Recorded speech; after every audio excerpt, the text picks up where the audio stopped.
brought to you by Nova शुद्ध घी। जब जब खाए दिल खुश हो जाए, सदियों का नोवा शुद्ध देसी घी, सपना स्वस्थ भारत का। I love घी। नमस्कार, आपके साथ मैं हूं दीपिका शर्मा और आप देख रहे हैं क्राइम तक। बात करेंगे उस एक और अपडेट की जो जुबिन गर्ग की मौत में सामने आया है। दरअसल लगातार इसमें कई चौंकाने वाले खुलासे हो रहे थे। जिन लोगों को अरेस्ट किया गया था उन लोगों ने भी अपने बयान दर्ज कराए हैं, जिनमें से एक और बयान सामने आता है। ये कहा जाता है कि ऑर्गेनाइजर जो नॉर्थ ईस्ट इंडिया फेस्टिवल का ऑर्गेनाइजर है वो और जुबिन गर्ग का जो मैनेजर है वो, उन दोनों ने मिलकर जुबिन गर्ग को जहर दिया। लगातार कई ऐसे स्टेटमेंट दर्ज किए जा रहे हैं हाल में, आखिर में जिनकी पुष्टि की जाएगी, जिनकी जांच लगातार की जा रही है। अब ऐसे में जो 4 लोग हैं उनको अरेस्ट किया गया है, जिनमें से एक ऑर्गेनाइजर शामिल है, एक मैनेजर है जिसको अरेस्ट किया गया है, एक बैंडमेट है और एक को सिंगर है। इन 4 लोगों के नाम हैं श्याम कानू महंत, सिद्धार्थ शर्मा, शेखर ज्योति गोस्वामी, अमृत प्रभा महंत। अब टाइम्स नाउ की एक रिपोर्ट के हिसाब से उसका यह कहना है कि सोर्सेस के मुताबिक असम पुलिस को 1 करोड़ रुपए मिला है। वो 1 करोड़ रुपए कहां से मिला है? वो मिला है जुबिन गर्ग के जो पर्सनल सिक्योरिटी ऑफिसर्स हैं उनके बैंक अकाउंट से। तो क्या ये किसी तरह की साजिश थी? क्या इन ऑफिसर्स को पैसों के लालच के बाद इन्हें खरीदा गया था या क्या किया गया था? फिलहाल ये सोर्सेस का दावा है, इसकी अभी तक पुष्टि नहीं हुई है। जो रिपोर्ट में छपा है उसका भी कहना यह है कि सोर्सेस की तरफ से पता चल रहा है कि इन ऑफिसर्स के अकाउंट से 1-1 करोड़ रुपए मिला है। क्या सच में इनके अकाउंट में पैसा गया है? क्या सच में जुबिन गर्ग के साथ कुछ ऐसा हुआ है जो अभी तक सामने नहीं आ पा रहा है, या ये एक नॉर्मल एक्सीडेंट नहीं है बल्कि एक सोची समझी साजिश है? और जिस तरीके से जो बैंडमेट का जो बयान सामने आ रहा है वो भी यही दर्शाता है कि एक तरह से साजिश है, क्योंकि जहर दिए जाने की बात की गई है। जहर दिया जाना मतलब एक बहुत बड़ी साजिश रचना जुबिन गर्ग के खिलाफ। एक वो सिंगर जो सिर्फ असम में ही नहीं, जो सिर्फ नॉर्थ ईस्ट इंडिया में नहीं बल्कि पूरे ही इंडिया में पॉपुलर है, बल्कि इंटरनेशनल जगहों पर भी पॉपुलर रहे हैं, बाहर शोज करने भी जाते हैं। अभी north east India festival Singapore में आयोजित हो रहा था, जो हालांकि कैंसिल हो जाता है क्योंकि उससे पहले जुबिन गर्ग की मौत हो जाती है। उनका जो आखिरी वीडियो सामने आया था जिसमें देखा जा सकता है कि वो वाटर स्पोर्ट्स एक्टिविटी कर रहे थे। जो वीडियो शूट किया गया था, ये बताया जा रहा है कि जो उनकी को सिंगर है उस महिला को भी अरेस्ट कर लिया गया, जिनका नाम है अमृत प्रभा महंत। वो उसे रिकॉर्ड कर रही थी जिसमें उनके मैनेजर भी नजर आ रहे थे।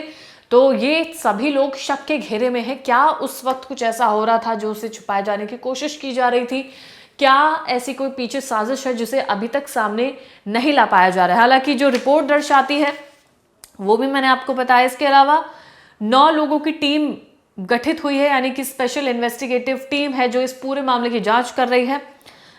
जो जुबिन गर्ग की पत्नी है उनका यह कहना है कि उन्होंने पोस्टमार्टम रिपोर्ट पुलिस को सौंप दी है। अब ये कोर्ट तय करेगी कि उस पोस्टमार्टम रिपोर्ट को पब्लिक करना है या नहीं करना है।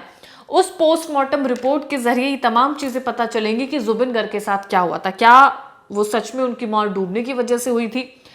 क्या उनके बॉडी में कोई जहर के अवशेष थे? उनके साथ आखिरी पल में क्या हुआ था? ये वो रिपोर्ट दर्शाएगी। अब ये कोर्ट डिसाइड करेगा कि इस रिपोर्ट को पब्लिकली रखना है या नहीं रखना है।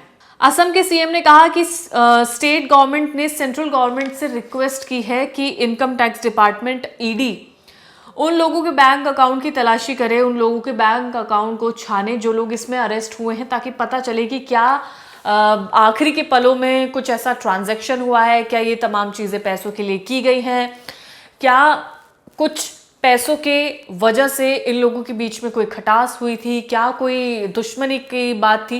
ये तमाम चीज़ें उससे भी पता की जा सकती है। यानी कि जो मेन फोकस है वो ये है कि जितने भी लोग जुबिन गर्ग से उस वक्त जुड़े हुए थे या जितने भी लोग उनके आसपास थे, उन लोगों के जीवन में क्या कुछ चल रहा था, वो तमाम इन्वेस्टिगेशन की जाए। अब जो उनकी पत्नी है उनका यही कहना है कि अगर उनके करीबी, यानी कि जो उनके दोस्त हैं, जिन्हें जुबिन गर्ग अपना दोस्त मानते थे, यानी कि उनके मैनेजर, ऑर्गेनाइजर, बैंडमेट, को सिंगर या जितने भी उनकी टीम के मेंबर्स हैं, अगर उन लोगों ने जुबिन गर्ग के साथ कुछ गलत किया है, अगर साजिश के तहत उनकी हत्या की गई है, तो उनकी पत्नी का कहना है कि इन लोगों को कड़ी से कड़ी सजा मिलनी चाहिए। और वाजिब सी बात है कि अगर ऐसा कुछ हुआ है, अगर सबूत इनके खिलाफ मिलते हैं तो बहुत बड़ी बात होगी।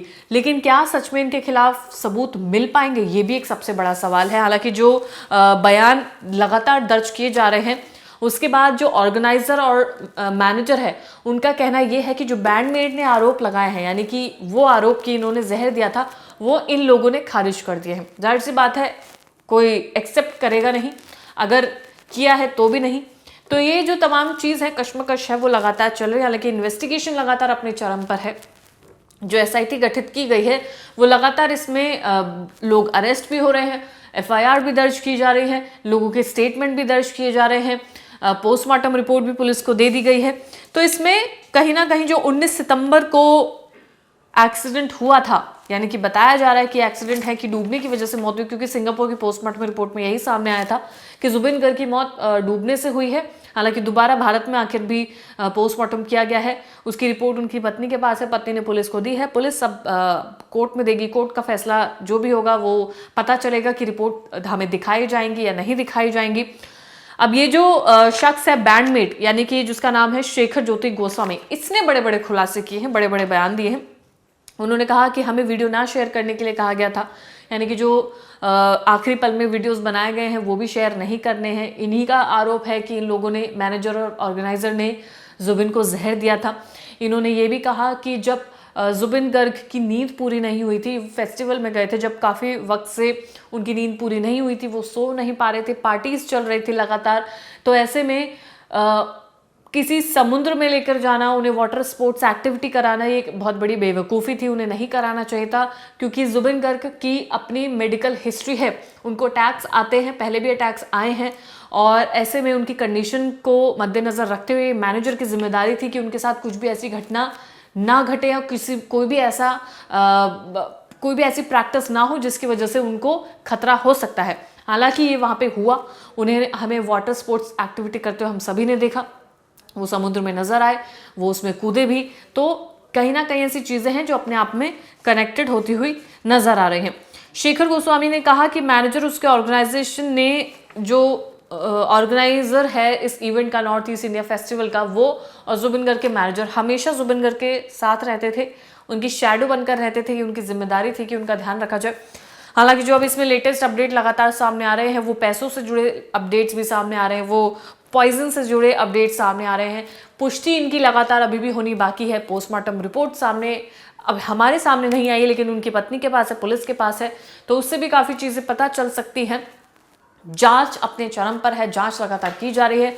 कोई भी अपडेट आएगा, क्राइम तक की टीम आपको लगातार अपडेटेड रख रही है। हर रोज जुबिन गर्ग के जितने भी अपडेट्स हैं वो क्राइम तक आपको दे रहा है। मेरे भी कई ऐसे वीडियोस हैं जिसमें लगातार जुबिन गर्ग के जो इंसिडेंट उनके साथ हुआ है उससे लेकर अब तक के तमाम अपडेट्स आपको लगातार दिए जा रहे हैं। धन्यवाद।